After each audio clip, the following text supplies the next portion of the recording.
Alors, le module que nous allons partager aujourd'hui est intitulé Planification des projets de développement culturel. Et les objectifs visés par ce module-là sont ainsi présentés. Il sera question pour nous ensemble d'identifier et de définir les concepts liés à la planification de projets, de présenter également les différents types de planification, de pouvoir reconnaître, mon souhait c'est que vous puissiez reconnaître l'utilité de la planification des projets de façon globale et également pour ceux qui sont dans le domaine culturel. Présenter quelques outils de la planification stratégie de projet. Et ici, nous allons précisément s'attarder sur l'élaboration de la matrice du cadre logique comme outil d'aide à la planification stratégique des projets. Et nous allons enfin présenter les différentes étapes pour pouvoir formuler un plan opérationnel de projet.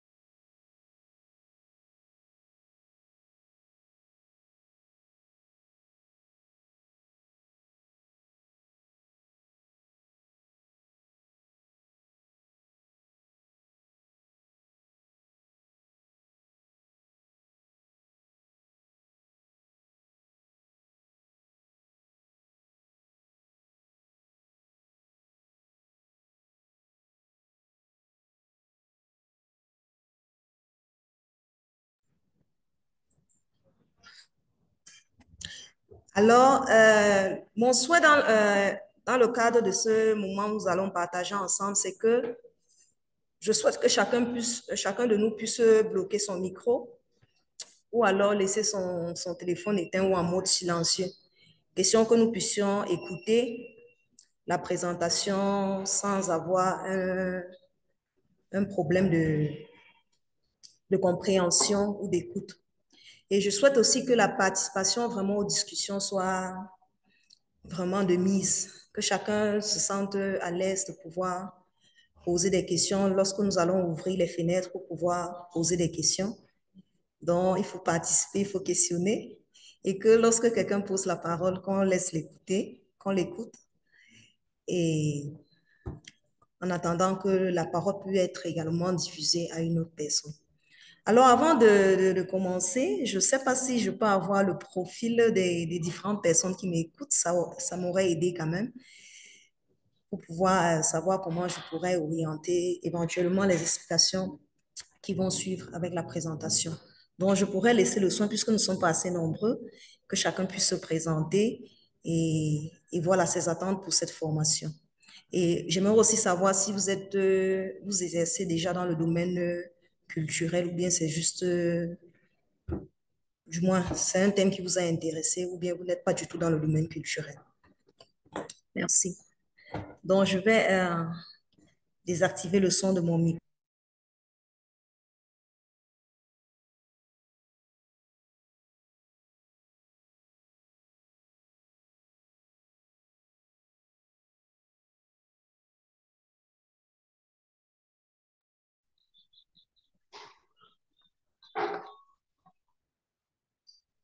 Bonjour,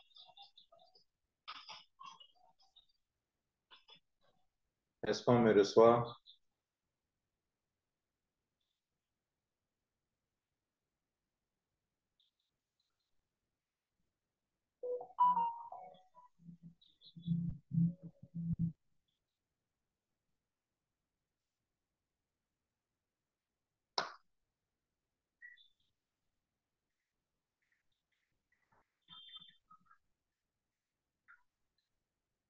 Je n'entends plus rien encore.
Allô?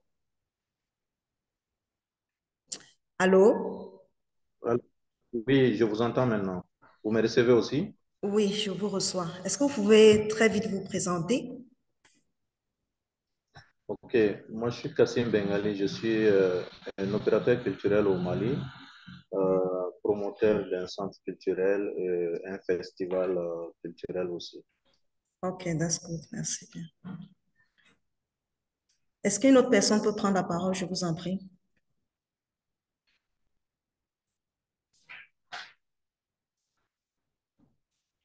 Bonjour, Bonjour, je madame. suis Amel Azibazé, gestionnaire du patrimoine culturel. Merci. Merci.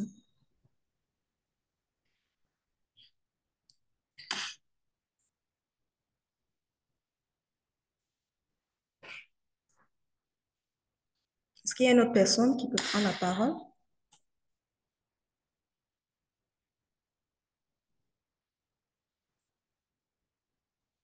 Est-ce qu'il y a une autre personne qui peut prendre la parole, s'il vous plaît? Emmanuel?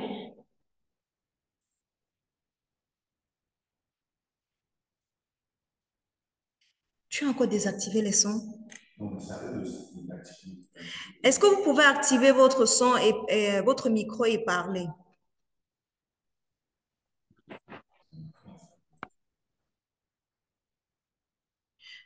Ben, je pense que les autres sont un peu occupés et je pense que nous n'allons pas prendre tout notre temps pour la présentation. Donc, je m'excuse pour ceux qui n'ont pas pu se présenter. Peut-être lors des échanges, nous aurons l'occasion de savoir ce qu'ils font. Nous allons très vite démarrer avec notre présentation. Je vais commencer avec cette pensée de Benjamin Franklin qui nous parle, qui nous dit que ne pas planifier, c'est planifier d'échouer. Et lorsqu'il nous parle de ne pas planifier, c'est planifier d'échouer, il nous relève à travers cette citation-là l'importance de pouvoir planifier.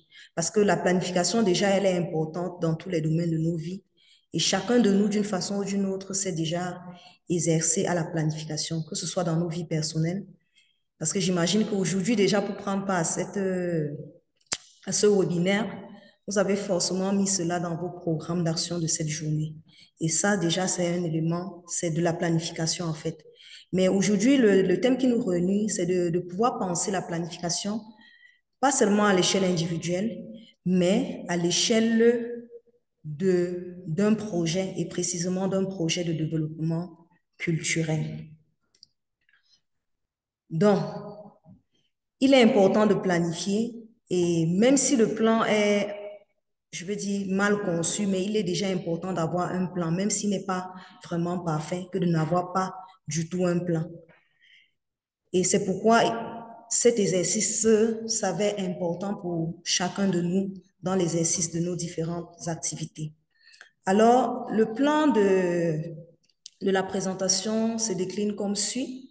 Nous allons parler de la notion du cycle de projet de développement. Et ici, nous allons rappeler juste quelques définitions et des concepts clés qui sont en lien avec le thème que nous proposons ce jour. Nous allons présenter les différents niveaux, les objectifs et les finalités, les différents niveaux de la planification et les avantages de pouvoir planifier.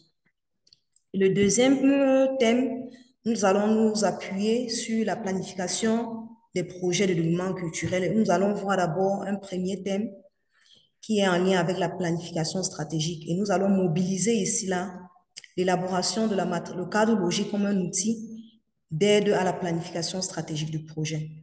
Et nous allons ensuite parler de façon très briève de l'élaboration d'un plan opérationnel d'un projet de développement.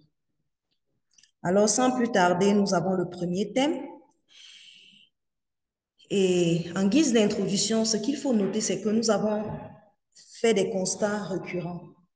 Selon une étude conduite par la Harvard Business Center, on se rend compte que 80% de la population n'a pas d'objectif. Et 14% ont un plan en tête, mais les objectifs ne sont pas écrits. Ça veut dire qu'il y a quand même des personnes qui savent ce qu'ils vont faire, mais tout cela est vraiment gardé dans leur tête. Et on estime, par rapport à la population mondiale, que seuls 14% ont un plan en tête. Et l'étude nous révèle que 3% ont des objectifs écrits.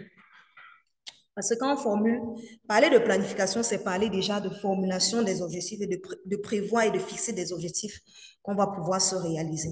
Donc, si vous imaginez que parmi la population mondiale, nous avons juste 3 personnes, ça a pris à l'échelle individuelle, avant que nous allons aller à l'échelle des projets. Seules 3 personnes ont des objectifs écrits, vous comprenez très bien pourquoi il devient nécessaire de pouvoir planifier et de planifier. Lorsqu'on planifie, c'est de pouvoir également le mettre sous forme écrite et de telle sorte qu'il puisse être diffusé avec d'autres acteurs. Et l'étude nous rappelle que les 14% qui ont des objectifs ont 10 fois plus de succès que ceux qui n'en ont pas.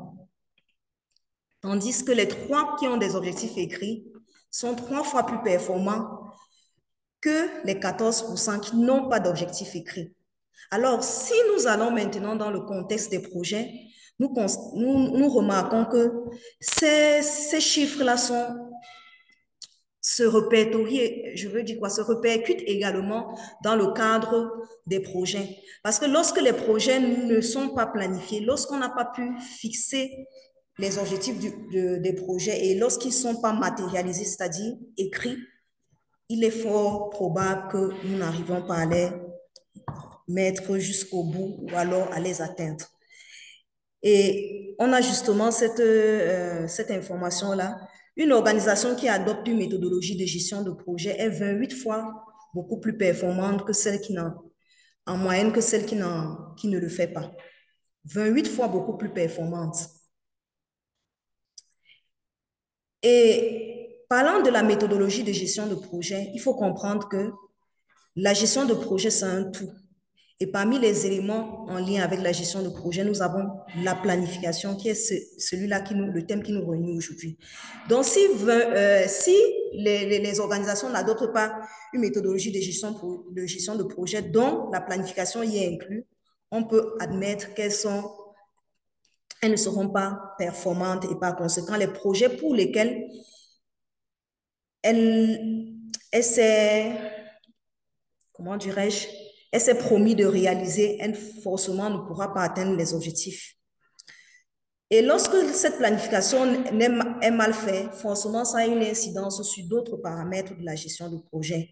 Et c'est avec ce point-là que je veux finir cet élément d'introduction pour dire qu'en moyenne, une entreprise ou une organisation gaspille 11,4% de ses ressources suite à une mauvaise gestion de ses projets, dont l'élément de planification. Alors, quand nous voyons ces chiffres-là, qu'est-ce que ça suscite pour nous? Qu'est-ce que ça suscite comme réflexion pour nous? Je pense que chacun va garder cela en esprit et on aura peut-être une fenêtre pour pouvoir en discuter. Dans la poursuite du thème de ce jour, nous allons évoquer. Nous avons ici un tableau qui nous présente les différents thèmes clés qu'on va généralement retrouver dans le cadre de la planification des projets. Vous allez voir les éléments avec les projets, le projet lui-même, quels sont les objectifs, les buts, quel est l'impact. Est-ce qu'il s'agit d'une planification opérationnelle? Est-ce qu'il s'agit d'une planification stratégique? Est-ce qu'on parle de diagnostic? À quel moment ça intervient le diagnostic? Les indicateurs? Donc, il y a beaucoup de thèmes qui sont mobilisés dans le cadre lorsqu'on veut parler de la planification des projets. Et il serait opportun que chacun de nous puisse le comprendre. Alors, qu'est-ce qu'un projet? Un projet, c'est un ensemble d'activités visant à atteindre dans des délais fixés et avec un budget déterminé des objectifs qui soient clairement définis. Vous constatez que, premièrement, pour qu'on parle de projet, il faudrait qu'il y ait un ensemble d'activités et qu'on ait une temporalité, c'est-à-dire qu'il faudrait qu'on ait fixé une date de début, une date de fin, mais également le budget pour pouvoir mener à bien les différentes activités qui ont été planifiées, bien évidemment pour pouvoir atteindre des objectifs. Ça veut dire que chaque jour, nous réalisons des projets. Le seul fait, aujourd'hui, je vais organiser mon mariage, c'est un projet. Il faudrait bien planifier cela pour que ça se déroule dans de bonnes conditions. Donc, nous constatons ensemble que chacun de nous, où que nous soyons, nous réalisons au jour le jour des projets. Peut-être il y a des projets qui ont juste une durée d'une heure, de 2 heures, de 3 jours, d'un mois, et bien, et etc. Donc, un projet doit normalement avoir clairement identifié, premièrement, les parties prenantes au projet, qui sont les acteurs ou des bénéficiaires. Ça peut être des groupes cibles, les bénéficiaires ou bien le personnel du projet ou encore les autorités. Il doit clairement avoir identifié les problèmes à résoudre parce qu'on ne vient pas réaliser un projet pour rien. C'est parce qu'il y a une situation insatisfaisante qui est notée et on veut maintenant essayer de corriger ce gap-là en proposant des actions qui vont permettre de shifter de la situation insatisfaisante vers la situation satisfaisante. Il faudrait également que le projet ait identifié les mécanismes de coordination, de gestion et de financement. Ça veut dire qu'on doit voir comment on enchaîne chacune des activités entre elles, comment on mobilise les différentes personnes qui vont travailler sur le projet, que ce soit les ressources humaines, que ce soit les ressources matérielles, les ressources financières.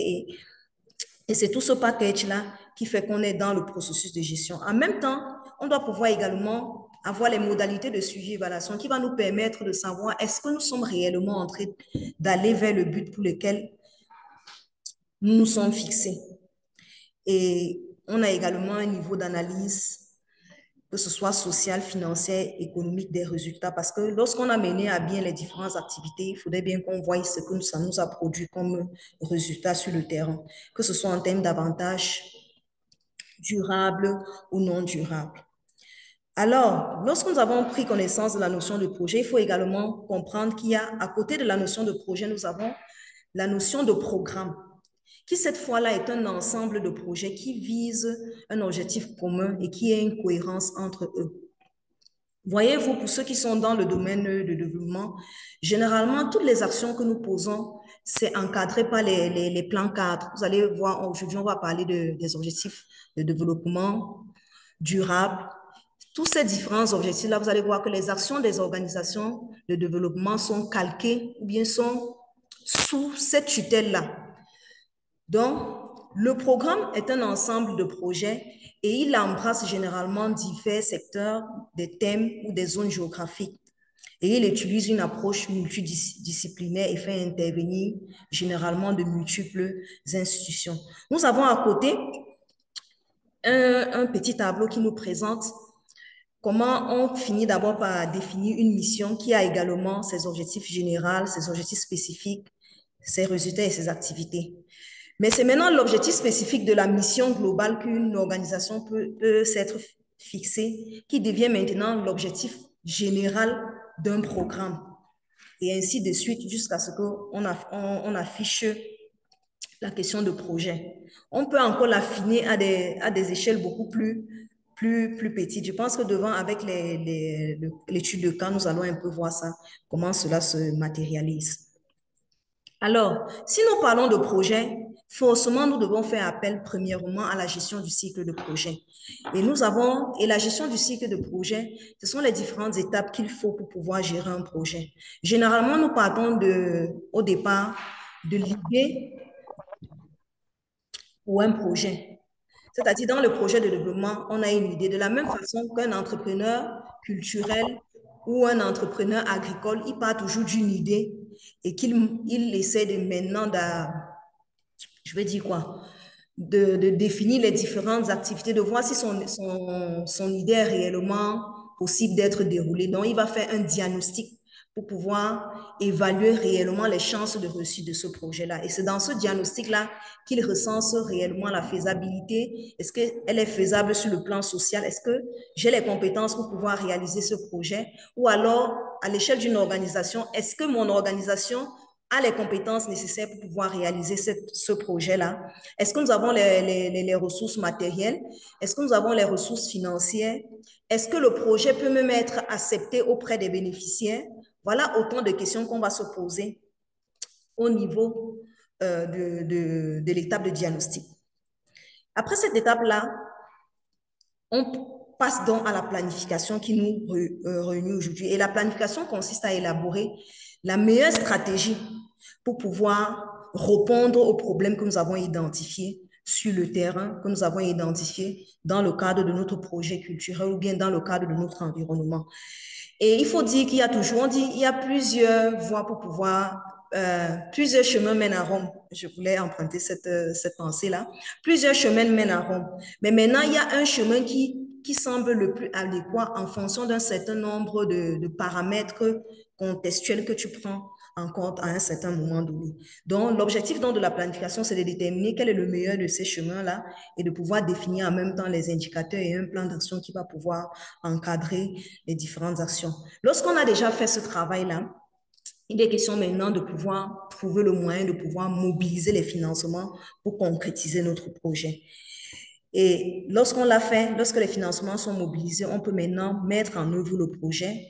On le suit, on pilote les différentes activités et en même temps, on procède à l'évaluation parce que dans le processus de suivi, c'est de voir est-ce que la façon, ce qui avait été prévu au départ, est-ce que nous sommes sur la bonne voie?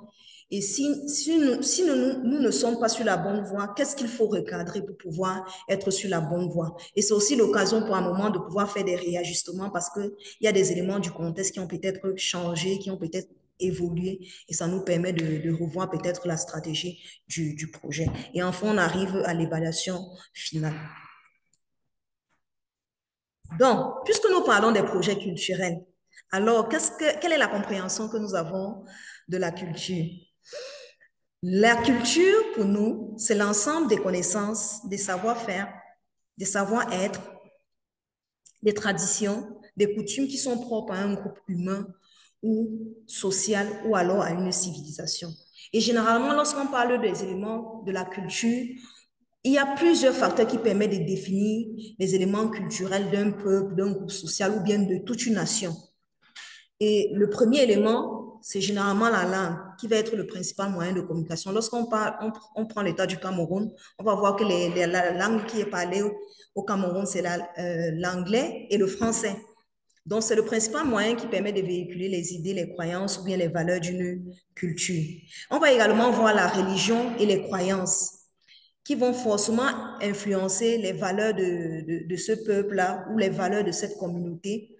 Parce qu'il faut comprendre dans la culture, ici, dans le groupe social, que le groupe social peut être un village, ça peut être une région, mais ça peut être également des acteurs qui sont dans une même communauté. Je veux dire quoi? Si on va prendre le groupe social de la religion, par exemple, on va voir qu'il y a plusieurs religions et dans chacune des religions, il y a forcément des éléments qui leur permettent de se retrouver ensemble. Ça veut dire qu'ils se retrouvent là comme une communauté. Nous avons également l'art et la littérature qui sont les différentes formes d'expression artistique, que ce soit la danse, la musique, le théâtre, comment ils dansent, quel type de musique ils écoutent, etc. Et également les normes et les valeurs qui encadrent le peuple, les pratiques sociales et rituelles. On va voir que dans une communauté X, on peut avoir tel rituel ou bien tel type de tradition, tandis que dans d'autres communautés, ce n'est pas forcément les mêmes rituels qui sont pratiqués ou les mêmes traditions qui sont pratiquées. Et enfin, l'organisation sociale et économique. Et dans ça, on va voir le mode de subsistance, c'est-à-dire quels sont le repas, les mets qui sont généralement utilisés dans cette communauté, le mode d'alimentation. On va même jusqu'au mode d'habillement et peut-être les pratiques commerciales parce qu'on sait qu'il y a des peuples qui sont réputés être connus comme des bons commerçants, tandis que d'autres, ils sont beaucoup plus enclins peut-être à la chasse ou bien dans le domaine de la terre. Bref, c'est tout cela qui encadre le processus. Ces différents facteurs-là qui permettent de définir réellement la culture d'un peuple.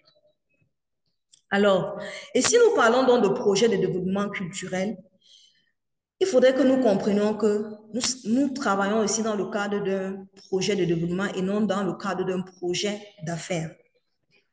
Parce que les projets d'affaires ont vocation à créer de la valeur, à créer de la richesse, alors que dans les projets de développement, nous travaillons dans le sens d'apporter l'amélioration des conditions de vie.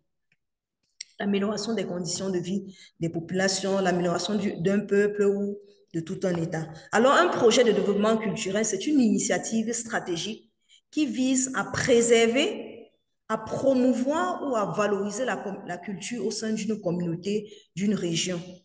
Et cela peut impliquer diverses activités. Premièrement, on peut avoir comme activité qui recouvre les activités qui traitent d'un projet de développement culturel. On a premièrement la préservation et la valorisation du patrimoine culturel. Là, ça fait appel à tous les efforts qu'on peut mettre en œuvre ou toutes les actions qu'on peut mettre en œuvre pour pouvoir préserver, par exemple, les sites culturels dans un peuple, dans une communauté ou bien dans un État, les sites historiques, les œuvres d'art et vraiment d'autres éléments culturels qui peut être tout ce qui traite du patrimoine, par exemple, immatériel ou matériel d'une communauté. Pour nous, ici à la route des chaufferies, dans ce volet-là, nous travaillons davantage, par exemple, à l'appui des chaufferies, par exemple, à la construction et à l'aménagement des musées. Des musées, peut-être à l'échelle d'une communauté. Et lors de ce processus de conception, d'accompagnement de ces chaufferies-là, il s'agit d'identifier tout ce qui reflète l'histoire de ce peuple et qu'on rentre maintenant le concrétiser dans un musée. Et dans le musée, on revoit donc tout le parcours qui retrace l'histoire de ce peuple. Donc, on a ce travail où on appuie à la construction et à l'aménagement des musées, mais également au regroupement. Lorsqu'on a déjà installé les musées dans les communautés, lorsqu'elles ont été construites, aménagées, et elles sont ouvertes au public. Maintenant, il est question également d'accompagner les acteurs à mieux faire la mise en tourisme de ces lieux-là. On les accompagne également dans le cadre de la conservation, que ce soit préventive, curative, de leurs différentes collections. Parce qu'une fois installé dans le musée, forcément, il y a des processus de dégradation. Il est question donc de travailler à réduire ces éléments-là. Nous travaillons également dans le cadre, par exemple, en tant qu'association qui œuvre dans la sauvegarde et la valorisation du patrimoine culturel, nous travaillons également à la mise en place, à la construction des expositions qui vont permettre de pouvoir présenter la richesse culturelle d'un territoire, d'une communauté, d'un peuple ou bien de toute une nation. Et dans cet élan-là, on produit également tout ce qui a trait aux éditions, qui traite peut-être de la richesse d'un peuple, et c'est ça qui est diffusé maintenant auprès d'autres communautés, que ce soit à l'échelle du Cameroun ou bien au niveau de la diaspora ou bien dans d'autres pays. Et c'est ça qui va donc permettre de mieux valoriser le patrimoine de chacune, du moins de l'État du Cameroun ou bien des différents peuples qui les constituent. En marge, nous avons également comme autre activité qui relève des projets de développement culturel le soutien à la création artistique. Cela peut impliquer généralement, peut impliquer généralement le financement des résidents d'artistes, d'ateliers ou la diffusion de leurs œuvres à un large public. Vous savez, aujourd'hui, on parle de plus en plus de l'art contemporain, l'art classique. Aujourd'hui, ce qu'il faut comprendre, c'est que tout ce qui est aujourd'hui contemporain, qui relève de la modernité, va forcément demain devenir pour nos jeunes, pour nos enfants et pour nos descendants, quelque chose de classique. Donc aujourd'hui, à travers le soutien à la création artistique, ça permet de pouvoir assurer réellement je vais dire quoi? Continuer à soutenir la création artistique et de continuer à soutenir l'émulation, autant pour moi, des différents artistes. Et on a également un autre aspect qui rentre dans le cadre des projets de développement culturel, c'est l'éducation culturelle. Ça inclut vraiment tout ce qui a trait au projet éducatif visant à enseigner les gens l'histoire, leur histoire, la signification d'une certaine forme d'art et de façon globale, bref, à se réapproprier de leur identité. Parce qu'aujourd'hui, nous voyons que nous sommes des peuples qui perdons énormément de ce qui constitue notre identité. On dit qu'un peuple qui a perdu son identité, vraiment, il a tout perdu. Donc, l'idée aujourd'hui, c'est de pouvoir remettre ça, un point d'honneur sur cela à travers des activités de médiation culturelle afin que vraiment chacun à son niveau, même quand il côtoie tout ce qui a trait, tout ce que la mondialisation nous propose aujourd'hui, qu'il sache au moins où il vient et il essaie de préserver ce qui est cher à à son identité culturelle. Nous avons également l'amélioration de l'accès à la culture. Nous voyons que toutes ces différentes activités que nous avons citées précédemment participent également à améliorer l'accès à la culture parce que l'idée, c'est que la plupart des personnes puissent connaître d'où ils viennent, comment se réapproprier de leur savoir et on va arriver à une situation où il y a vraiment une démocratisation de la culture. Parce qu'aujourd'hui, il faut quand même se rendre compte que la culture est comme demeure élastique. C'est pour quelques personnes, c'est pour quelques personnes qui ont vraiment connaissance de ça. Mais l'idée, aujourd'hui, à travers des programmes digitaux, on peut mettre en place, comment dirais-je, on peut mettre en place en ligne des musées où le public qui n'est pas présent réellement à l'échelle d'un territoire peut visiter des musées vraiment en utilisant les outils digitaux. Donc, dans ce pan-là, voilà un peu les éléments qui peuvent rentrer dedans. Donc, nous avons ensemble parcouru les différents éléments qui peuvent, les différentes activités qui peuvent entrer dans le cadre d'un projet de développement culturel. Nous allons donc poursuivre pour l'achever avec la définition, c'est la planification. Ce qu'il faut comprendre de la planification, c'est un processus qui consiste simplement à déterminer des objectifs précis, à mettre les moyens propres pour pouvoir les atteindre dans les délais prévus. Ceci, soit dans le cadre d'un projet ou alors à l'échelle d'une organisation ou alors à l'échelle d'une entreprise. Et cela requiert généralement de pouvoir prendre en compte, premièrement, l'identification de la vision. Où est-ce qu'on veut aller? Quels sont les objectifs de développement qu'on veut atteindre?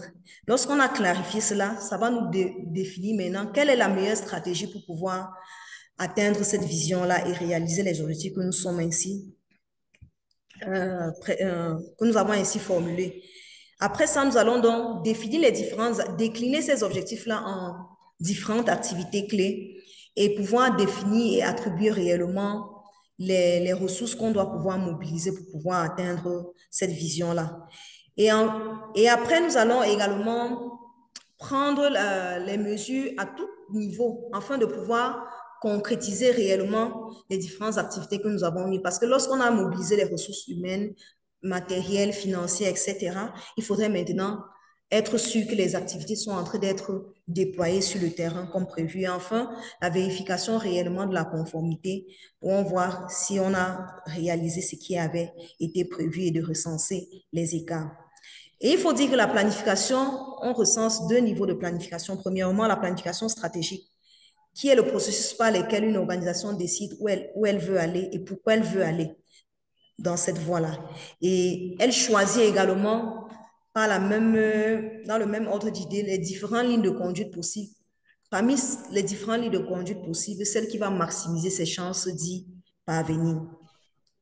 Ça, c'est la planification stratégique. Dans la planification stratégique, on est vraiment dans une réflexion beaucoup plus globale où on définit la vision, la mission et après, on définit les différentes options stratégiques telles qu'on parle souvent dans le langage. Mais maintenant, lorsque on a fait ce travail-là, il faut maintenant décliner ces différents objectifs stratégiques en objectifs opérationnels pour les découper en petites tâches pour qu'elles soient plus visibles et plus matérielles. Si je dis que je dois élaborer, je dois concevoir mon projet de festival, je vais d'abord penser le projet de façon globale et après je veux voir les différentes activités. Peut-être il faudra concevoir le projet, essayer de rechercher les financements, mobiliser les différents acteurs, que ce soit les acteurs culturels, les artisans, tous les opérateurs culturels qui vont venir qui vont peut-être prester lors de ces festivals-là ou bien qui vont intervenir, que ce soit par une conférence ou bien par quoi que ce soit. Ce sont ces différentes actions-là maintenant il faudrait pouvoir décliner.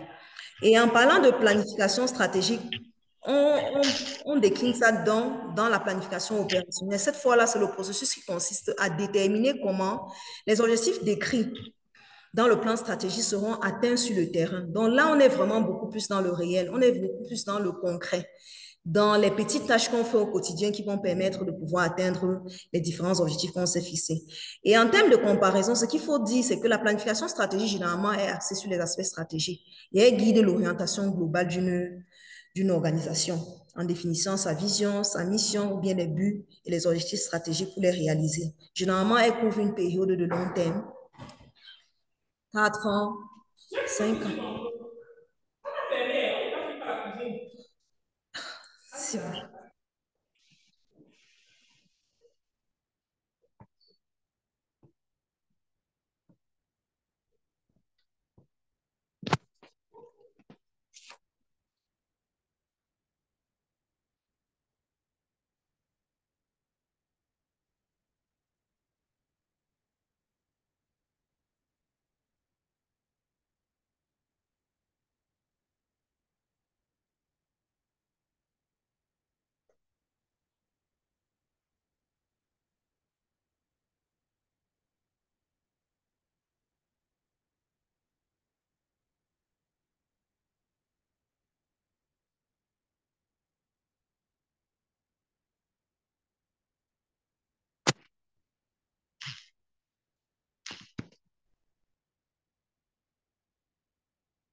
Marraine, moi, je suis moi tellement dépassée, vraiment. Moi, ça m'a tellement glacé, si bien que moi, je ne mets plus le cœur, vraiment. Moi, j'ai cru que j'avais mal compris la question.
Allô, vraiment, je tiens à m'excuser pour le petit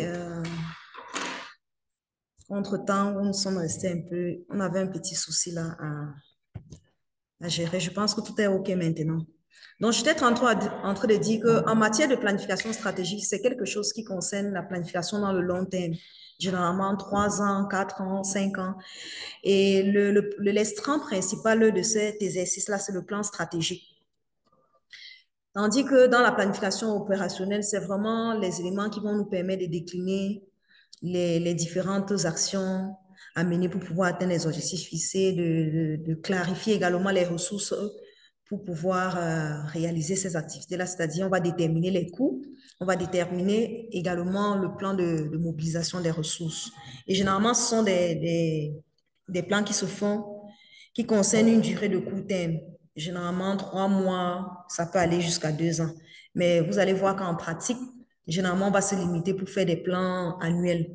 Et c'est pour ça qu'on va parler ici. Le principal extrait, c'est le plan de travail budgétisé. Lorsqu'il est fait sur une base annuelle, on va parler de plan de travail annuel budgétisé. Et la relation qu'on peut avoir entre la planification stratégique c'est que la planification stratégique est l'expérience qu'on tire de la planification opérationnelle va permettre de guider la planification stratégique et vice-versa également. La planification opérationnelle va être tirée des éléments qu'on a je vais dire quoi, des éléments qu'on a pu mentionner dans la planification stratégique. Alors, pourquoi c'est important de pouvoir planifier? Premièrement, la planification permet de savoir ce qui doit être fait et quand cela doit être fait. Donc, ça va permettre à une organisation de savoir pourquoi elle veut y aller là. La planification va également contribuer à atténuer ou à gérer les crises parce que lorsqu'on a déjà planifié que nous devons mener une activité, par exemple un festival ou je ne sais pas trop quoi, ou organiser une conférence. Lorsqu'on a planifié, on a calé la date. Et si pour une raison, pour une autre, par exemple, lorsque nous avons la période de Covid, il y a eu des activités qui ont dû être annulées et pourtant elles avaient déjà été planifiées pour plusieurs organisations. Là, ça nous permet de mieux gérer les crises parce que là, on les avait déjà planifiées. On avait déjà même aussi planifié en même temps les éventuels risques qui pouvaient advenir. Et lorsqu'elles se concrétisent, on aura déjà pris de l'avance parce qu'on s'y est préparé et on peut donc répondre, je n'ai pas envie de dire de façon facile, mais de façon beaucoup plus avisée. Donc, ça va donc nous permettre de réduire dans la probabilité que ces événements arrivent et de mieux préparer l'équipe vraiment à gérer les cas d'imprévus. C'est pourquoi dans chaque projet, dans un processus de planification, vous allez voir, généralement, on va évaluer les risques et également définir également les hypothèses. La planification aussi, elle permet de mieux se concentrer sur les priorités et d'utiliser efficacement son temps, l'argent ou ainsi que les autres ressources qu'on a. Vous conviendrez avec moi que pour une organisation qui a un ensemble d'activités à conduire, lorsqu'elle sait qu'elle va le planifier, elle doit le réaliser, par exemple, au cours du mois de juin, elle peut mieux se préparer pour pouvoir rendre disponible tout ce qu'il faille mobiliser comme ressources, comme moyens pour que cette activité se concrétise dans cette période-là. Mais lorsqu'elle elle est allée sans vraiment, elle sait juste simplement que je dois faire une formation, mais sans avoir décliné la période qu'il faille le faire, forcément, elle pourra tout le temps être en train de renvoyer. Donc, ça impose aussi en même temps une façon de mieux gérer les priorités et de dire, ça, je ne peux pas le prendre en ce moment parce que j'ai déjà planifié ça. Ou alors, je ne peux pas le gérer en ce moment. Et forcément, ça nous fait gagner en temps, ça nous fait gagner aussi en argent et en ressources financières. La planification, comme autre élément d'avantage de la planification, c'est qu'elle aide à déterminer si une opération est reçue. Parce que lorsqu'on a planifié, on se dit qu'on devait organiser, par exemple, dans le cadre d'un projet d'éducation culturelle, où on doit peut-être accompagner les jeunes publics à connaître réellement ce qui se passe dans leur musée. Et on se dit qu'on veut toucher environ 1000 publics, environ 1000 jeunes autant pour moi. Je sais pas si environ 1000 jeunes. Ça fait que nous-mêmes, on commence à décliner quels sont les différents établissements scolaires dans lesquels on va mobiliser cette population-là. Et à la fin, ça nous permettrait de pouvoir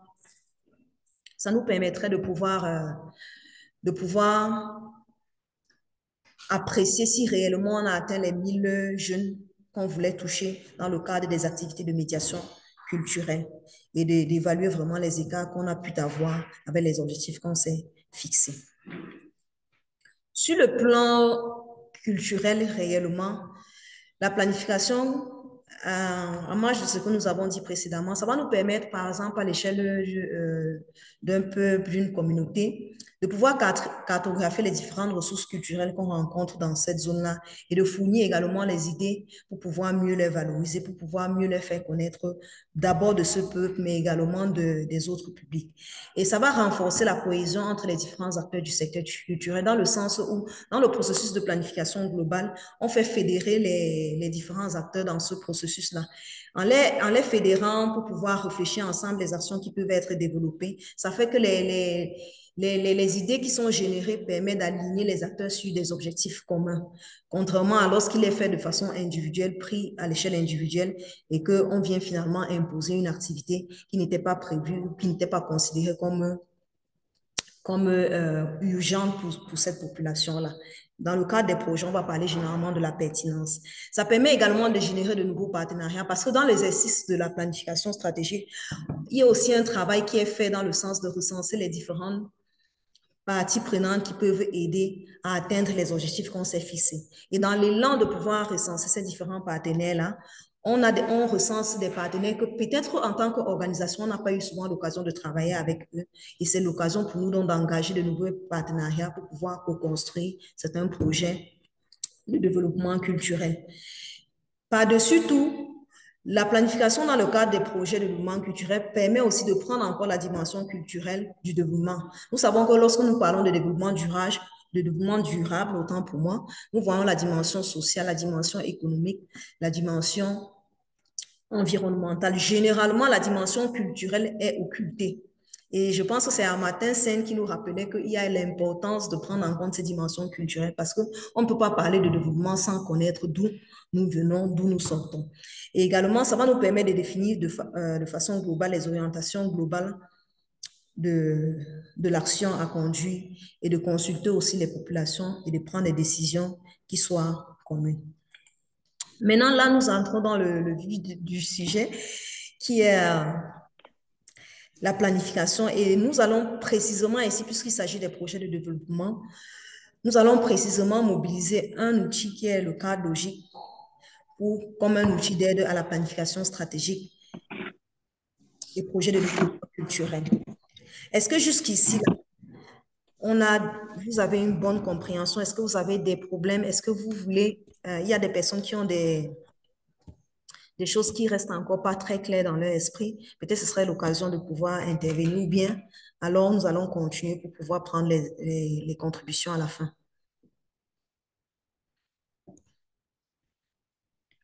Allô? Est-ce que vous m'écoutez?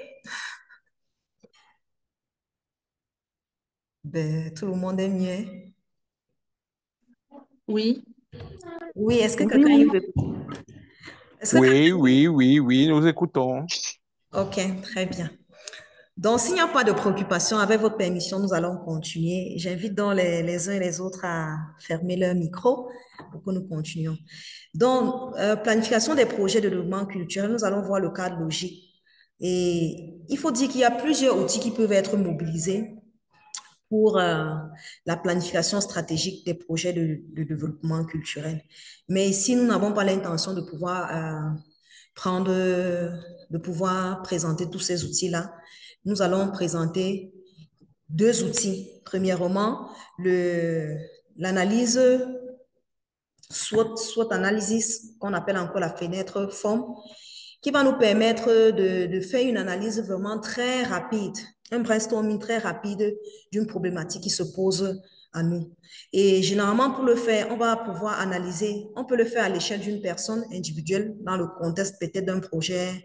Lorsque tu es en train de faire un projet de recherche, tu peux faire ton analyse soit à l'échelle de ta personne en lien avec le thème que tu traites. Mais maintenant, à l'échelle d'une organisation culturelle, d'une association culturelle ou bien d'un entrepreneur culturel, il faudrait voir donc quels sont les succès que l'organisation a déjà pu réaliser et quels sont à être considérés comme les acquis. J'ai traduit ici là, force, faiblesse, opportunité, menace.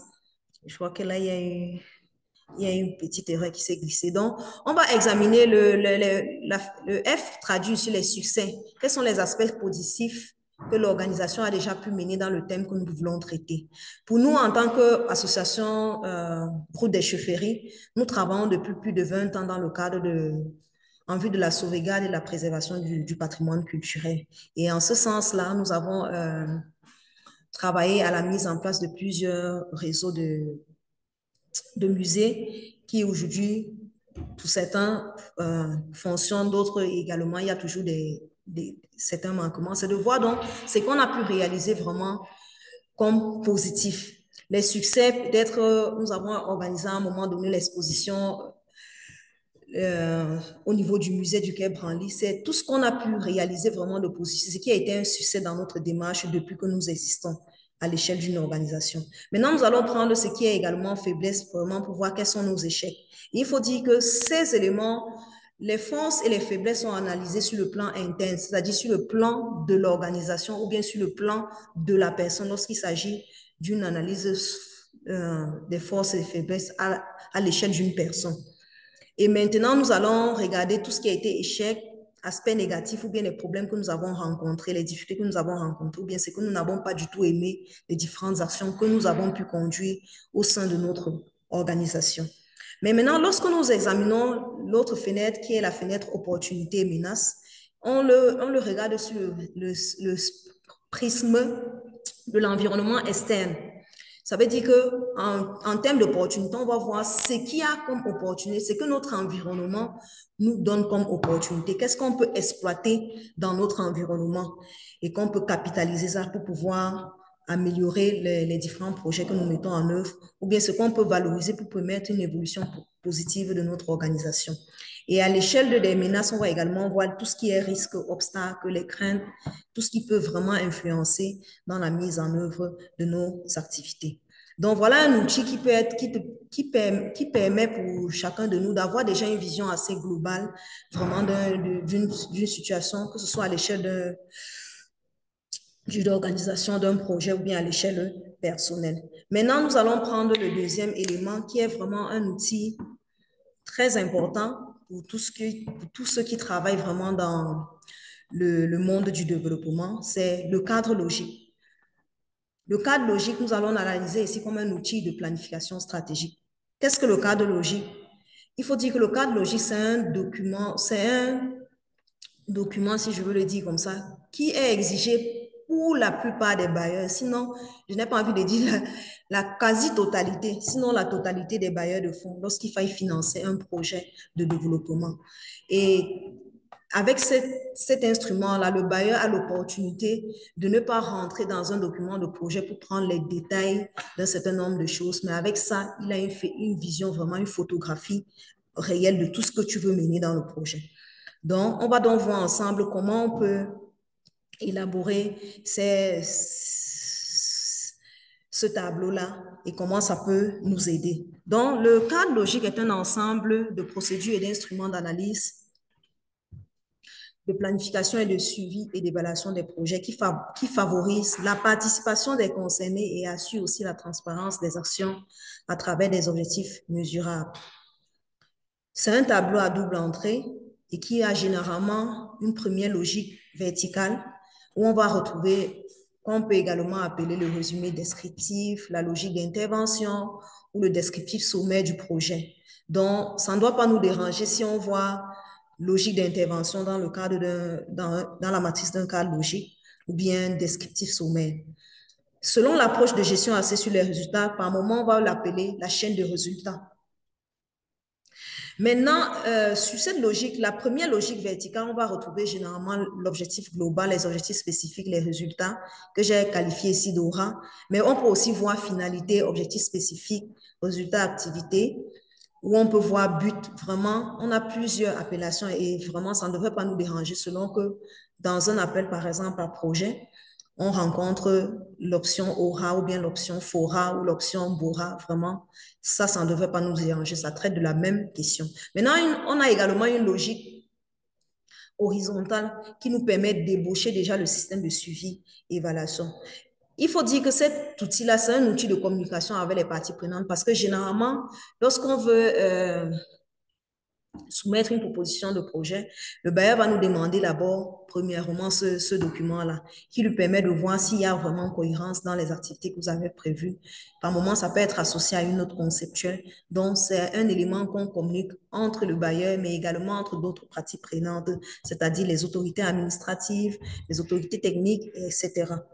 Donc, voilà comment elle se présente. Nous avons donc la logique verticale qui est là, où ça retrace les objectifs globaux, les objectifs spécifiques, les résultats et les activités. Et nous avons la logique horizontale qui est constituée des 3 autres éléments avec les indicateurs objectivement vérifiables, les sources de vérification, les hypothèses ou les suppositions. Quand vous observez très bien le tableau que nous avons en face de nous, vous allez vous rendre compte qu'il y a une méthodologie pour pouvoir remplir le tableau. La classification de 1 à 12, à 14 que nous avons fait, ça nous renseigne un peu sur l'ordre qu'il faut utiliser pour pouvoir remplir ce tableau-là. Donc, premièrement, on va commencer à renseigner tout ce qui relève de la logique verticale, c'est-à-dire clarifier l'objectif global du projet, les objectifs spécifiques du projet de développement culturel que nous voulons mettre en œuvre, les résultats ainsi que les activités. Maintenant, nous allons aller aux conditions préalables, c'est-à-dire les éléments qui soutiennent la mise en œuvre des actions. Ça peut être, par exemple, premièrement, la disponibilité des fonds. Ça peut être une condition préalable parce que s'il n'y a pas de disponibilité des fonds, on ne peut pas réaliser les différentes activités qui sont prévues dans notre projet.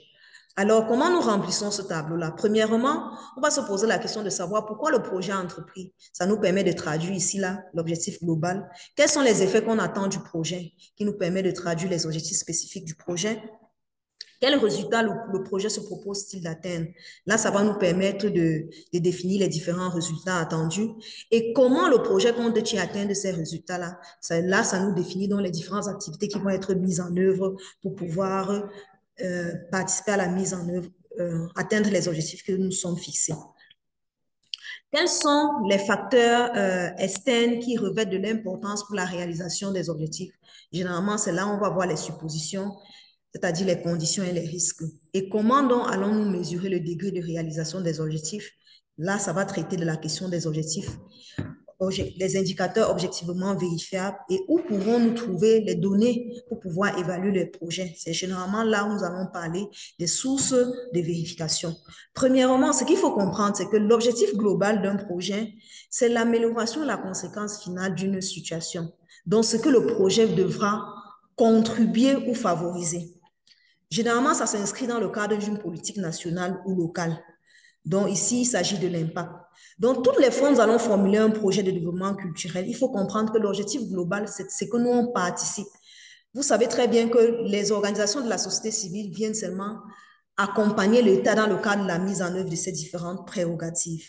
Et en ce sens-là, notre travail ne vient que contribuer à l'action gouvernementale. Vous allez voir que tout ce qui va être formulé comme un objectif global vont généralement être traduits sous la forme de contribution. On va dire contribuer à améliorer la santé maternelle, contribuer à sauvegarder le patrimoine culturel. Vraiment, c'est une contribution et on ne s'attend pas à l'atteindre à la fin du projet. Cependant, comme nous-mêmes et parmi tous les autres acteurs qui travaillent dans ce domaine-là, toutes nos actions qu'on mène en œuvre participent pour pouvoir contribuer à l'atteinte de cet objectif global-là.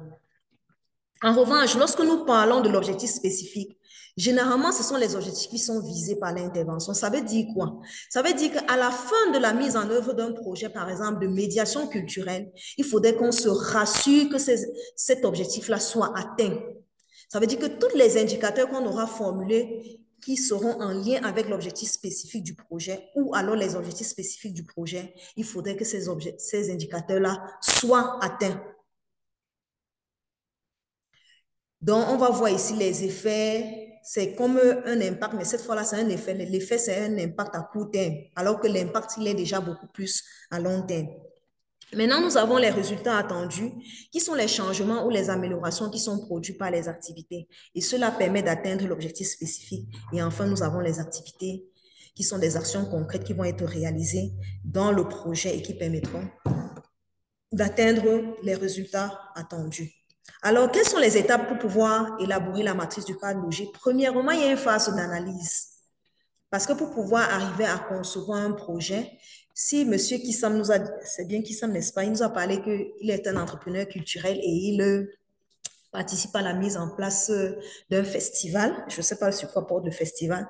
La première étape qu'il doit faire pour pouvoir faire un projet d'appui ou bien pour la mise en place d'un festival, il va d'abord analyser le contexte du projet. Et l'analyse du contexte demande de pouvoir analyser aussi bien les aspects économiques, sociaux, culturels, environnementaux, tous ces différents aspects, toutes ces thématiques-là, tous ces différents secteurs-là, il s'agit d'analyser dans le projet en tenant compte de tous ces paramètres.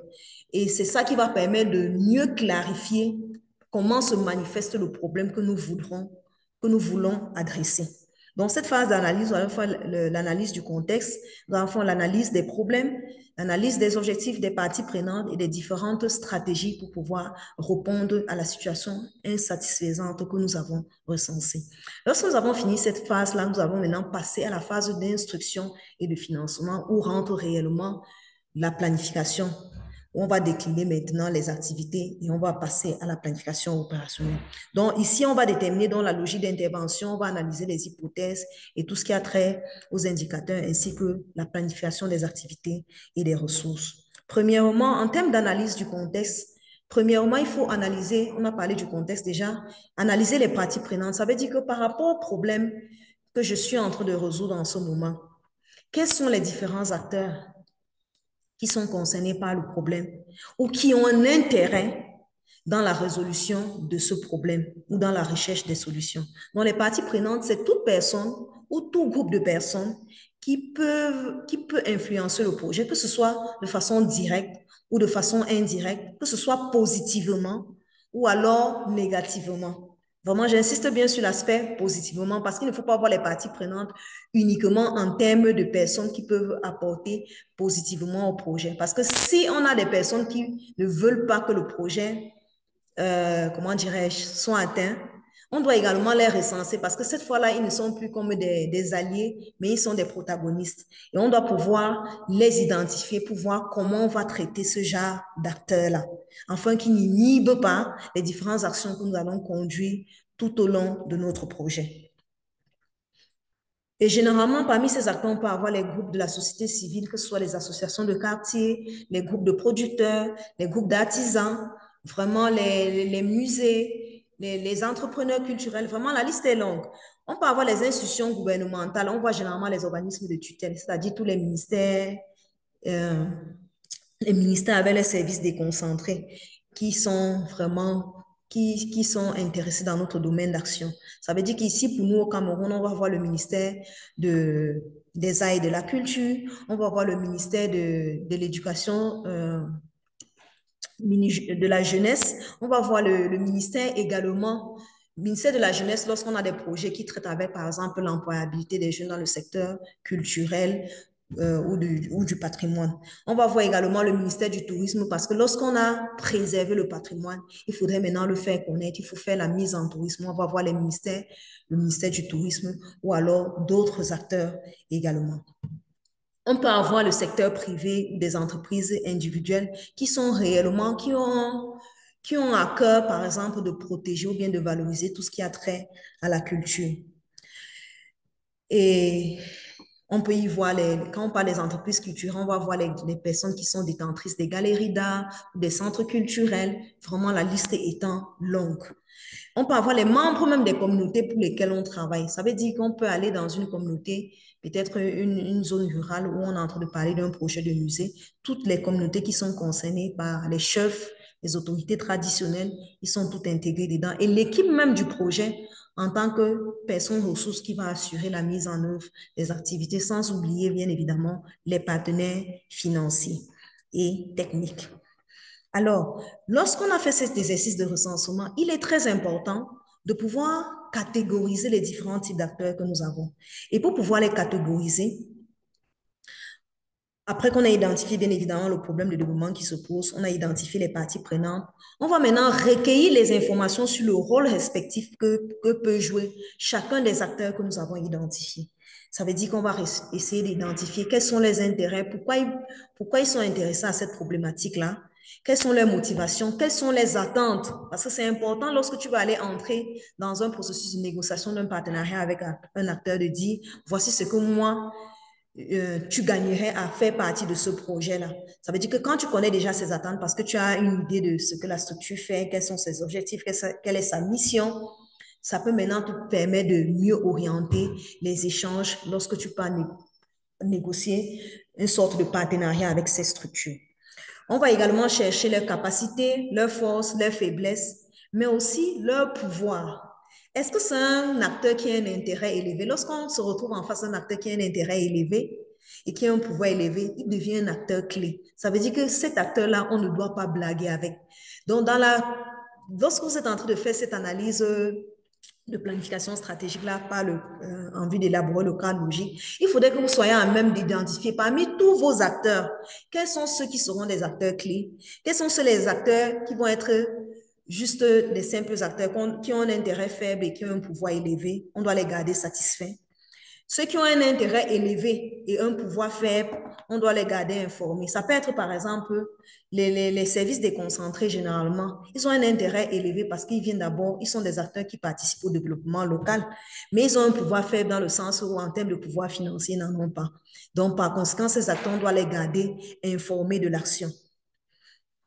Et quand on a des acteurs qui n'ont aucun intérêt, on pouvoir faire vraiment faire un effort minimal pour pouvoir les informer de l'action. Mais vraiment, les deux acteurs qui vont vraiment nous intéresser, c'est généralement les acteurs clés et ceux qui sont en vert, c'est-à-dire ceux qui ont un intérêt faible et un pouvoir élevé, qu'il faut vraiment faire tout pour pouvoir les garder satisfaits. Vous conviendrez bien avec moi que selon la nature du projet que nous avons en face de nous, la nature du projet de développement que nous avons en face de nous, un acteur peut être, je vais dire quoi, une administration, un service déconcentré peut être qualifié dans un projet Y comme un acteur ayant un intérêt élevé et un pouvoir faible, dont on doit le garder informé. Mais dans un autre projet où il est directement impliqué dans un certain nombre d'actions, cette fois-là, il devient un acteur peut-être qui a un intérêt faible, mais un pouvoir élevé, ou bien un intérêt élevé, un pouvoir élevé. Il est un acteur clé. Donc, ça demande vraiment une analyse personnelle de chaque contexte pour pouvoir apprécier ces différents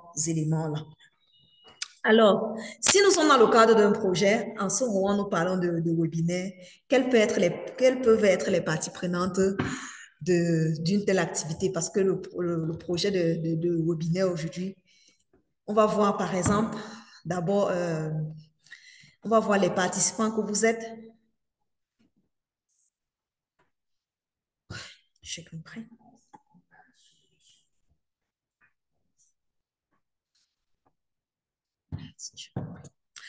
Alors, quelles sont les parties prenantes que nous avons dans le cadre de notre projet? On va parler, par exemple, des participants que vous êtes.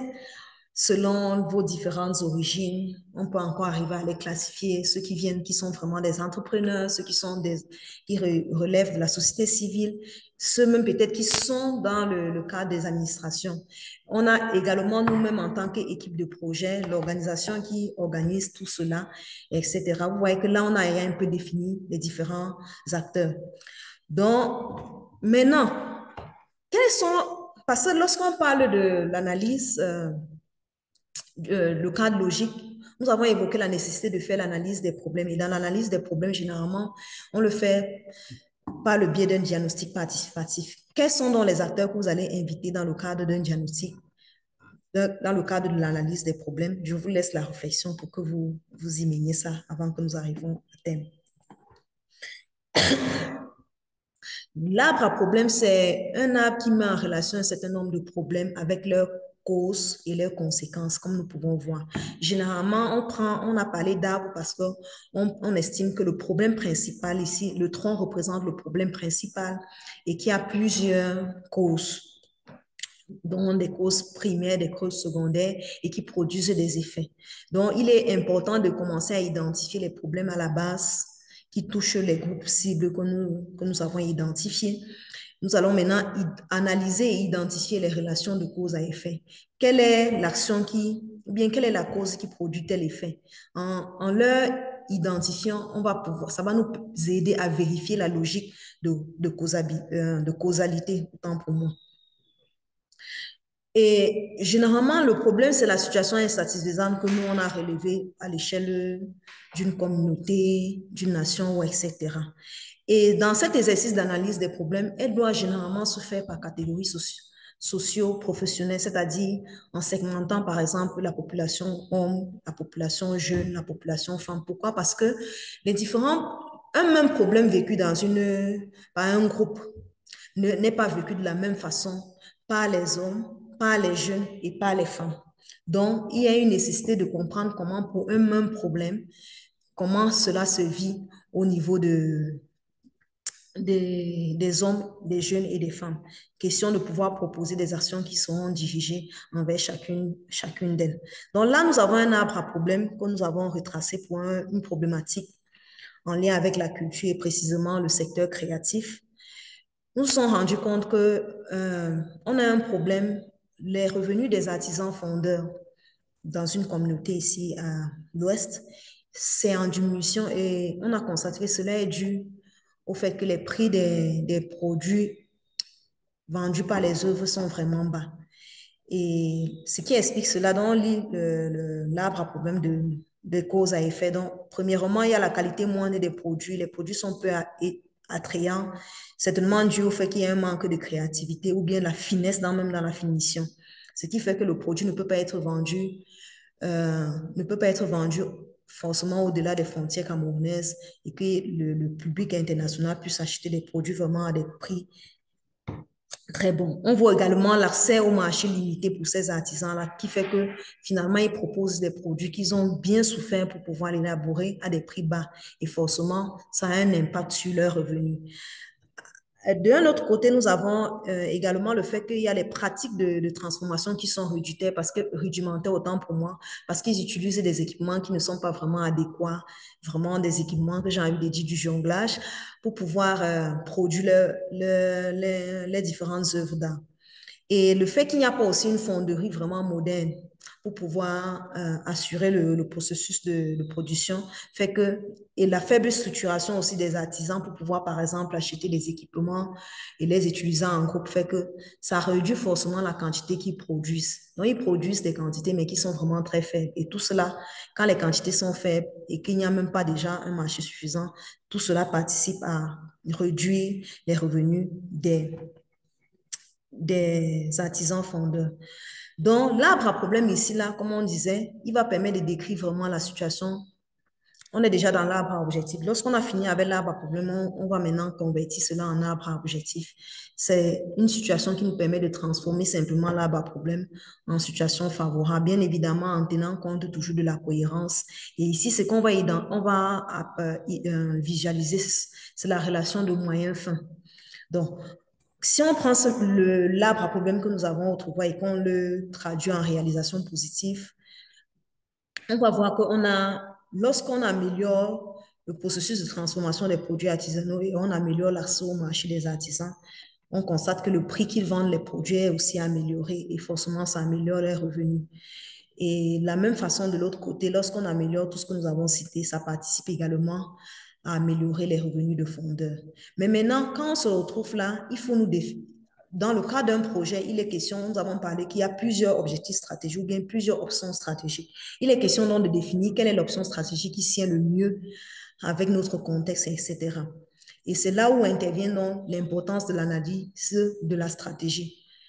La stratégie, c'est l'art de combiner habilement des actions pour atteindre un but déterminé. Donc, quand vous devez être appelé à choisir une stratégie, c'est de choisir le chemin qui vous semble le plus pertinent après avoir étudié un certain nombre de contextes de votre projet. Premièrement, on va analyser les objectifs identifiés selon certains critères liés à la faisabilité et aux priorités de l'organisation. Et on va choisir la stratégie à adopter. Maintenant, pour ce projet-là, quels sont les critères qu'on peut prendre en compte pour l'élaboration de notre stratégie? Généralement, on pourra avoir affaire à des critères par rapport, premièrement, à la cohérence avec la politique ou le programme du partenaire. Ça veut dire qu'en tant qu'organisation, est-ce que c'est vraiment cohérent avec les activités que nous menons? Oui. En tant qu'association route des chefferies, c'est cohérent avec notre activité. Mais on va également voir ça sur le prisme de la personne à qui on entend pouvoir soumettre notre proposition de projet. Ça veut dire qu'on va également être intéressé pour voir si les différentes options stratégiques que nous avons identifiées, est-ce que c'est cohérent avec les objectifs du partenaire qu'on a en face de nous? Parce qu'on retrouve souvent en face des projets où, par exemple, un partenaire de fonds te dit qu'il ne peut pas financer la construction, il ne peut pas financer le bâtiment, il peut financer uniquement l'accompagnement des acteurs. Et donc, dans ce contexte-là, c'est tous ces éléments-là qui te permettent de filtrer réellement quelle est la meilleure stratégie que tu vas utiliser pour formuler un projet X plutôt qu'un projet Y. Maintenant, on peut voir également, est-ce que ça contribue réellement à la réduction de la pauvreté ou des inégalités? Est-ce qu'il y a une complémentarité avec d'autres projets ou programmes qui ont été déjà financés par d'autres bailleurs? Si par exemple, pour ce même groupe d'acteurs, parce qu'il y a plusieurs organisations qui appuie les artisans. Si on a déjà un programme qui appuie les artisans dans le sens de la mise en place d'une fonderie, je dis n'importe quoi, maintenant peut-être nous pourrons axer plutôt notre intervention dans le cadre de l'accompagnement des acteurs à travers le renforcement de capacités. Donc, c'est tous ces éléments-là qui nous permettent de pouvoir définir une stratégie. Donc, vous avez la liste devant vous des différents éléments qui peuvent nous aider à mieux définir ou à faire un choix de stratégie. Maintenant, vous voyez que là, ce qu'on a fait cet élément de stratégie-là, on peut arriver à définir, donc, à choisir un pan. Comme je peux choisir totalement, et si je suis en face d'un partenaire qui peut financer tous ces composants-là et que ça remplit, je peux choisir de faire un projet qui finance vraiment toutes ces globalités-là. Mais lorsque ce n'est pas possible, je peux choisir d'estimer que les éléments comme j'ai pris là, vous pouvez le voir en visuel, j'estime que cette partie est hors projet. Je ne veux pas l'inclure dans mon projet. Tout ce qui a trait à la construction de la fonderie, l'amélioration des pratiques ou le matériel, je veux pas l'intégrer dans mon projet pour la simple raison que j'ai un partenaire en face de moi qui ne pourrait pas peut-être financer les aspects. Mais quand bien même je sais que la problématique, elle est là, vous voyez un peu. Donc, maintenant, je choisis donc d'intégrer les aspects en lien avec l'amélioration des prix parce que j'estime qu'il faut déjà dynamiser le secteur de telle sorte que les acteurs puissent améliorer déjà ce qu'elles vendent. Et là, maintenant, ça va me permettre directement de formuler mon objectif, contribuer à l'amélioration des revenus des artisans fondés dans la ville de Fumban, contribuer à l'accroissement des prix de vente, autant pour moi des produits des artisans. Il y a un mot qui a manqué. Et je mets les résultats. Les artisans fondeurs améliorent la qualité de leurs produits et ont accès à de nouveaux marchés. Donc, lorsque j'ai ça dans maintenant, vous allez voir que là, je sors directement ma logique verticale de mon projet j'ai retranscrit tout ce que j'ai mis précédemment et je mets les différentes activités qui vont avec. Je veux faire un sondage de base des ménages et des artisans. Je vais accompagner les artisans dans la démarche de promotion de leurs produits, peut-être dans les foires, etc. Je peux sélectionner les objets que je veux mettre dans un catalogue, que je veux diffuser pour montrer que ce soit à l'échelle du Cameroun ou bien d'ailleurs, les différents produits, les différentes œuvres d'art qui sont produites par nos artisans. Je veux les former, par exemple, sur les activités de marketing, comment ils peuvent utiliser les nouvelles technologies de l'information pour pouvoir assurer la promotion de leurs produits. Je peux également travailler à accompagner les artisans dans le design des produits et créer d'autres nouveaux produits qui peuvent être vendus à l'international ou etc. Et je peux aller plus loin parce qu'aujourd'hui, nous sommes dans le cadre, quand on parle de développement, on parle également de l'aspect développement durable, l'aspect environnemental. Je peux choisir de créer aussi une charte pour que tous les produits artisanaux qui sont faits par nos artisans sont respectueux de l'environnement. En ce sens-là, ça nous permettrait de toucher un nouveau marché. De toucher un nouveau marché. Donc, voilà un peu comment les éléments nous permettent ces éléments-là nous permettent de faire une analyse de notre travail. Maintenant, nous allons passer à l'indicateur. Lorsque nous avons trouvé la logique, on va maintenant rentrer dans le cadre de la logique horizontale. Et l'un des éléments clés que nous avons là-bas, c'était les indicateurs. Les indicateurs, c'est vraiment, ça peut être un chiffre, un fait ou une perception qui va permettre de nous donner l'information par rapport au progrès que nous sommes en train de faire pour l'atteinte des objectifs que nous sommes fixés. Et généralement, nous avons des indicateurs dans le cadre logique. On peut avoir des indicateurs d'impact, de performance, de résultats. On peut aussi avoir des indicateurs liés aux risques qui sont très importants parce que lorsqu'on a identifié des risques que pouvoir encourir notre projet, il faut pouvoir voir maintenant comment on peut contrôler ces risques-là. Il faut bien également formuler des indicateurs liés à cela. On peut avoir des indicateurs financiers, des indicateurs de processus, c'est-à-dire comment on va peut-être décaisser l'argent est-ce qu'on doit respecter telle procédure pour pouvoir décaisser l'argent d'un certain nombre de projets? Ça, on doit également pouvoir les formuler. On peut aussi avoir des indicateurs de management qui vont traiter beaucoup plus que il faudrait que le projet ait un bilan, le projet tienne une comptabilité, le projet parvient à un logiciel spécifique qui traite vraiment de tout ce qui a trait aux activités du projet. Et comment on va donc formuler les indicateurs? Généralement, un indicateur doit être SMART, donc c'est-à-dire spécifique. Il doit faire partie du projet. On ne peut pas traiter de la culture et on vient parler, par exemple, de la santé maternelle. Ça n'a pas de sens. On ne peut pas renier la culture et la santé. Donc, un sujet, il doit traiter un seul sujet avec des cibles très bien claires. Il doit être mesurable, c'est-à-dire on doit pouvoir le mesurer sur le plan quantitatif ou alors sur le plan qualitatif. Il doit être acceptable par toutes les parties prenantes et pouvoir être disponible à un coût acceptable. Parce qu'il ne s'agit pas seulement de formuler les indicateurs. Lorsqu'on formule, ça devient une contrainte que nous devons respecter parce que ça devient un engagement contractuel. Et par conséquent, il faut formuler des indicateurs qui sont acceptables, logiques et qui peuvent être atteints avec des coûts acceptables. Maintenant, que ce soit également réaliste, c'est-à-dire pertinent par rapport aux besoins d'information de notre cible. Parce que si on ne formule pas l'indicateur juste pour le formuler, c'est parce qu'après, à un moment donné, on doit le partager à un certain public cible pour l'aider à prendre une certaine décision. Et également, ça doit être limité dans le temps. Ça veut dire qu'il faudrait bien définir la temporalité pour pouvoir mesurer ces indicateurs. Donc, de manière globale, ce qu'il faut retenir, c'est qu'un indicateur, généralement, se compose de la variable quoi. On traite de quel thème? Le groupe cible, les valeurs présentes et futures, c'est-à-dire initiales et la date de fin, et le temps, quand, et le lieu, où. Donc, pour très vite passer, pour comprendre ça, j'ai pris un exemple qui n'est pas forcément du domaine culturel, mais juste pour vous présenter un peu comment ce soit formulé. Là, on a un ensemble d'indicateurs. C'était dans le cadre d'un projet d'aménagement d'accompagnement pour la santé maternelle. Au départ, on a constaté que la communauté dans laquelle on travaillait avait 5 centres qui sont opérationnels, l'indicateur qu'on avait au départ. Mais après, on a dû réhabiliter. Sur ces 5 centres-là, on a réhabilité 25 autres centres qui ont été, 20 autres centres qui ont été réhabilités et on a dû.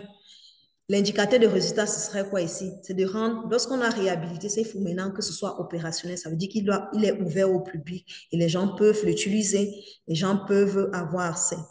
L'indicateur d'objectif spécifique ici, c'est le nombre de personnes qui se rendent. Parce que lorsqu'un centre est ouvert, ce n'est pas seulement pour rester là, c'est pour qu'il soit utilisé. On va donc apprécier le nombre de personnes qui se rendent dans le centre de santé et le nombre de monnaies qui a été, l'indicateur d'objectif général va être le nombre de monnaies, combien ça a diminué.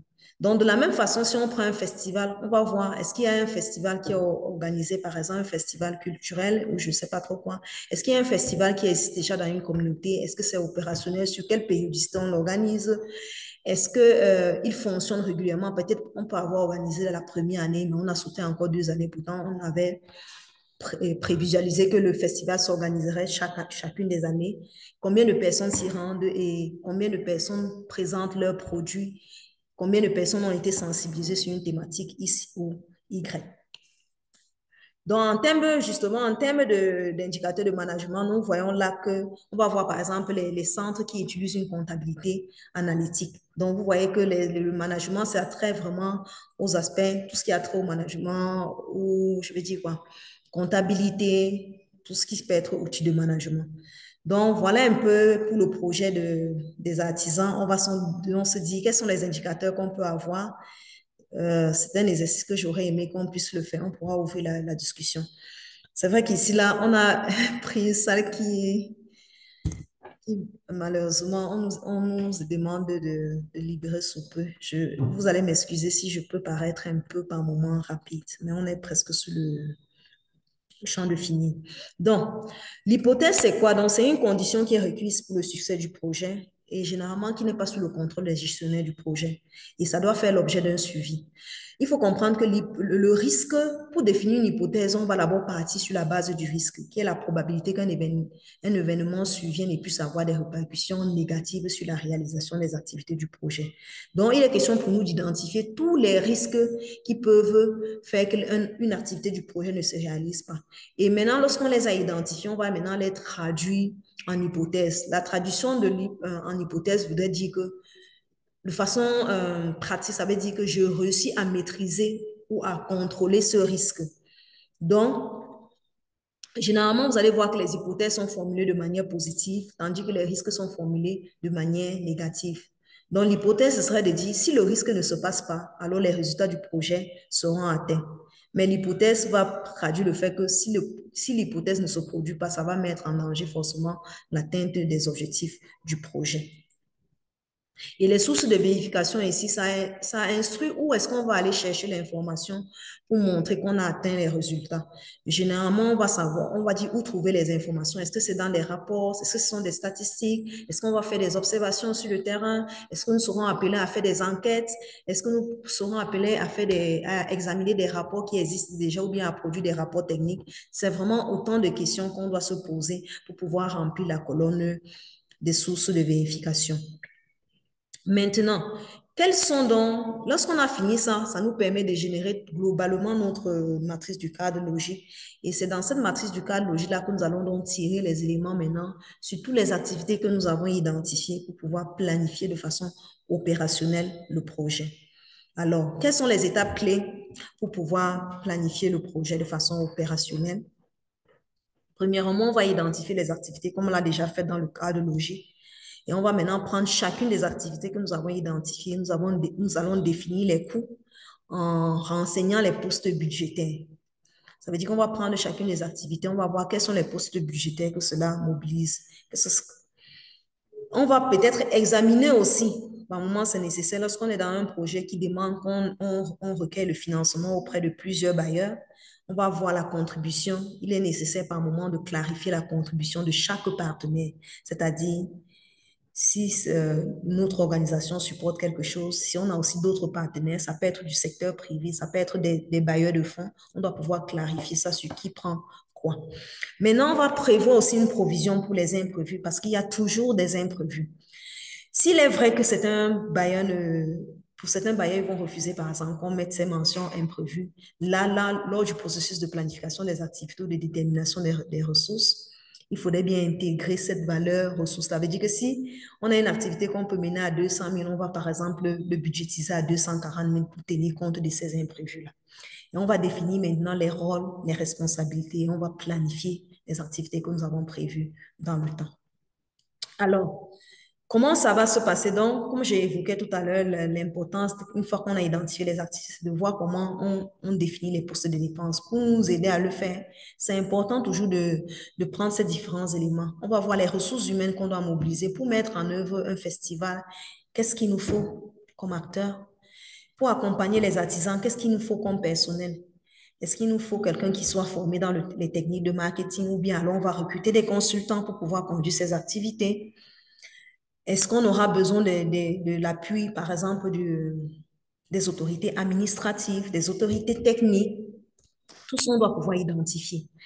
Est-ce qu'il y a un besoin en renforcement de capacité ou en formation et toutes les dépenses connexes? Parce que si on est dans un territoire comme au Cameroun, par exemple, et on est en train de traiter d'un projet, par exemple, nous travaillons sur un projet de l'employabilité dans le secteur du patrimoine et des ICC.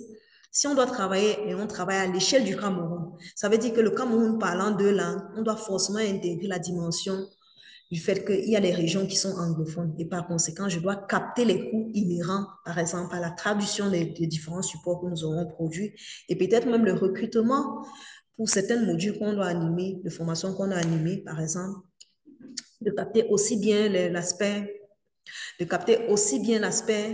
de traduction et des formateurs qui seraient anglais ou anglophones. Maintenant, on sommes presque à la fin, s'il te plaît. Les dépenses en équipement, on va voir tout ce qui a trait au coût des locaux, les équipements, les fournitures de bureaux, les transports et les hébergements, le matériel, vraiment, tout ce qui peut être comme équipement qui va être mobilisé pour notre action. À l'échelle des festivals, on va voir les stands qu'on aménage, on va voir les vidéoprojecteurs, par exemple, qu'on doit faire louer. On doit voir tous ces équipements informatiques qu'on doit mobiliser pour pouvoir mener ou conduire à bien une action. Tandis que dans le projet de soutien aux artisans, on va voir tous les équipements qu'ils utilisent au quotidien pour pouvoir faire quoi? Pour pouvoir produire des œuvres. Donc, on va examiner tous ces équipements-là, on va les chiffrer en quantité et en nombre. Maintenant, À ça, on doit bien évidemment ajouter les ressources financières, par exemple, pour la mise en place des activités, la mise en œuvre, autant pour moi, des activités planifiées sur le terrain, peut-être l'achat des différents équipements, le paiement des salaires et des différentes personnes qu'on contracte pour le projet, sans oublier, bien évidemment, tous les coûts qui sont inhérents à la tenue des audits, à la tenue des missions de suivi, et etc. Donc, de façon concrète, ça se présente, un plan opérationnel va se présenter comme ça, on va le traduire, comme ça, on va lister les activités, on va mettre la quantité. S'il faut faire 3 formations, on va mettre 3 formations, le coût unitaire, que revient une formation, le budget, c'est que ça va revenir au total si on avait prévu 3 formations. On va faire maintenant la répartition budgétaire. Est-ce que notre organisation va participer? Par exemple, ici, j'ai mis route des chaufferies. Je mets ce qu'elle va contribuer dans cette activité. Vous allez voir qu'il y a des activités où elle ne contribue pas et d'autres que c'est le bailleur qui va contribuer. Apparemment, on va pas rien faible. Les responsabilités en même temps la temporalité. Vous voyez qu'en bas, j'ai pris juste une activité, j'essaie de la décliner en sous-tâches pour pouvoir bien capter tous les coûts. Parce que lorsque c'est mal capté également, ça pose un problème. Alors, donc, en conclusion, nous sommes en train de finir, je t'en prie. En conclusion, nous allons dire que la planification, vraiment, c'est un processus de questionnement systématique sur l'environnement. Ça nous aide à fixer les objectifs, mieux comprendre notre environnement pour pouvoir se fixer des objectifs qui soient réellement pertinents, en ce sens que c'est des objectifs qui sont calqués sur les besoins des différents acteurs, des besoins des bénéficiaires de notre action. Mais c'est aussi un outil de dialogue avec les différents intervenants en contact avec l'organisation. S'il est vrai que la planification est importante, il faut quand même qu'on reconnaisse qu'elle n'est pas un remède à tous les maux. Ceci étant dit, elle a des limites.